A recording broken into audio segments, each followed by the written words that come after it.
सबको जय मसीह की, परमेश्वर के नाम की महिमा हो। आज हम देखेंगे अंधकार, और ये हमें देखने को मिलता है निर्गमन की किताब, उसका 10वां अध्याय की 21वीं आयत से लेकर 29वीं आयत।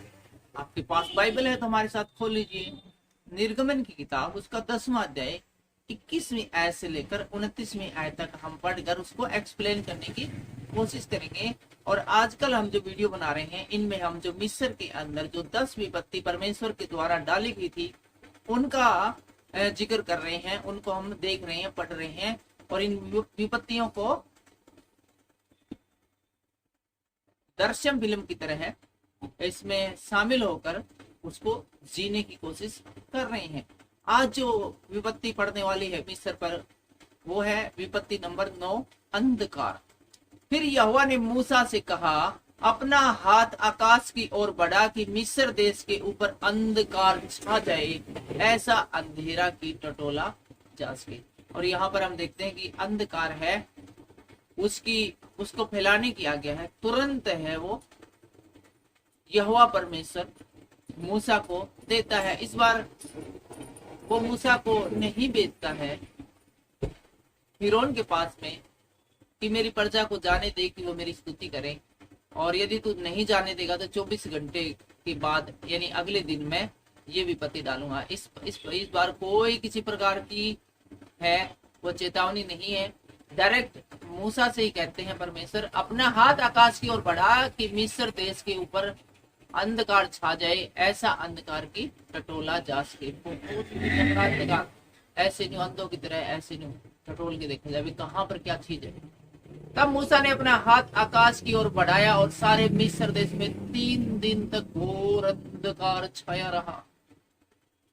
3 दिन से हर मसीही वाकिफ है। 3 दिन है, वो मसीह है, यीशु मसीह, वो कब्र में भी रहे थे। तो यहाँ पर हम देखते हैं कि 3 दिन तक घोर अंधकार पूरे मिस्र के अंदर छाया रहा। आप सोचिए कि आपको 1 घंटे के लिए अंधकार में छोड़ दिया जाए तो आपकी क्या पोजीशन होगी। आप क्या खाओगे, क्या पियोगे, कहाँ पर सोओगे, आपको कुछ भी समझ में नहीं आएगा। चारों ओर अंधेरा ही अंधेरा हो, तो ऐसे में आप जी नहीं सकते। इतना ही भयंकर बुरा हाल है वो मिस्र के लोगों का हुआ था। मिस्र के लोगों ने इतनी बड़ी विपत्ति का सामना किया था। इस दुनिया में सबसे ज्यादा यदि हम देखें तो सबसे ज्यादा जो विपत्तियों का सामना किया है वो मिस्र देश के लोगों ने किया है।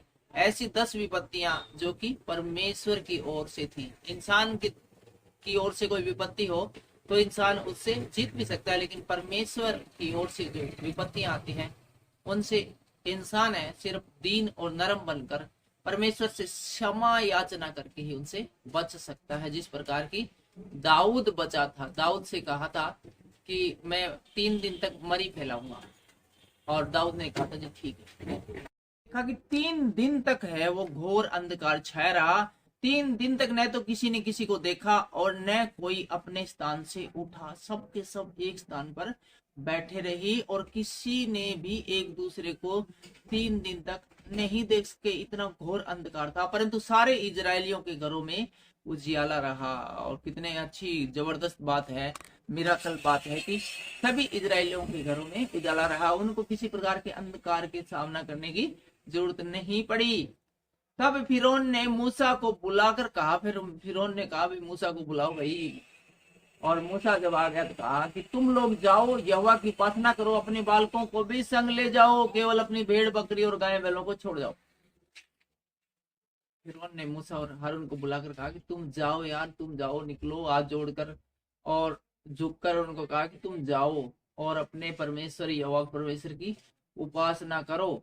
ठीक है, अपने बालकों को, अपनी बीवी भाभी सबको ले जाओ, तुम सिर्फ जो है अपनी भेड़ बकरी और गाय बैलों को छोड़ जाओ, अपने जानवरों को, पशुओं को यहाँ पर छोड़ जाओ।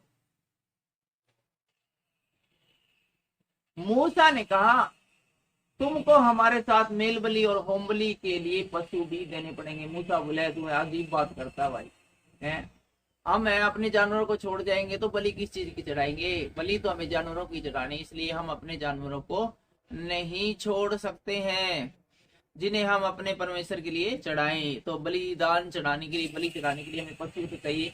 पशुओं को यहाँ छोड़ देंगे तो हम बलि किसकी चढ़ाएंगे। इसलिए हमारे पशु भी हमारे संग जाएंगे, उनका एक खुर तक न रह जाएगा। तो बोला तू तो डांगर पशु लेके नहीं जाने, मैं ये तेरे को कह रहा हूँ कि हमें एक पशु का खुर भी नहीं छोड़ेंगे, यहाँ पर सारे के सारे जानवर भी साथ में लेके जाओ हमें, क्योंकि उन्हीं में से हमको अपने परमेश्वर की हवा की उपासना का सामान लेना होगा।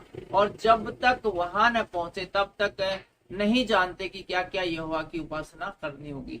और बोला कि हमें नहीं पता कौन से जानवर की या फिर किस प्रकार से हमें परमेश्वर की बलि चढ़ानी है, इसलिए समस्त जानवर अपने सारे सामान के साथ ही जाओगे आप तो भाई।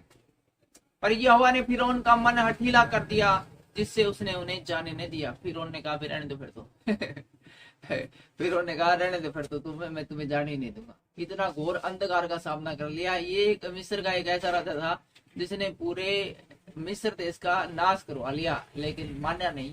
क्यों? क्योंकि ऐसी परमेश्वर की इच्छा थी। परमेश्वर इन बातों के द्वारा है अपनी महिमा प्रकट करने वाला था, इसलिए उसके मन को बिल्कुल कठोर, बिल्कुल जैसे हमारे इसार के जो शहर है उसको कहते हैं द स्टील ऑफ सिटी, यानी लोहे का शहर, ऐसे उसका दिल है। परमेश्वर ने लोहे का बना दिया था।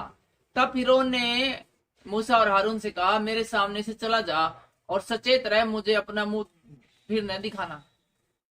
और यहाँ पर उसका गुस्सा भड़क जाता फिरौन का, और इससे कहता मूसा से भी तुम निकल जा यहाँ से मेरे सामने से, और दोबारा मुझे अपनी शकल मत दिखा दिए, ठीक है। तू एक ऐसी मेरे लिए एक प्रकार की पनौती है जिसने कि सारे देश का मेरे का नाश करवा दिया। कभी कुछ विपत्ति, कभी कुछ विपत्ति, कभी कुछ विपत्ति, कभी कुछ विपत्ति, दोबारा मुझे दिखाई मत देना। फिरौन यहाँ पर नाराज हो जाता है पूरी तरह से, क्योंकि जिस दिन तू मुझे मुंह दिखाएगा उसी दिन तू मारा जाएगा।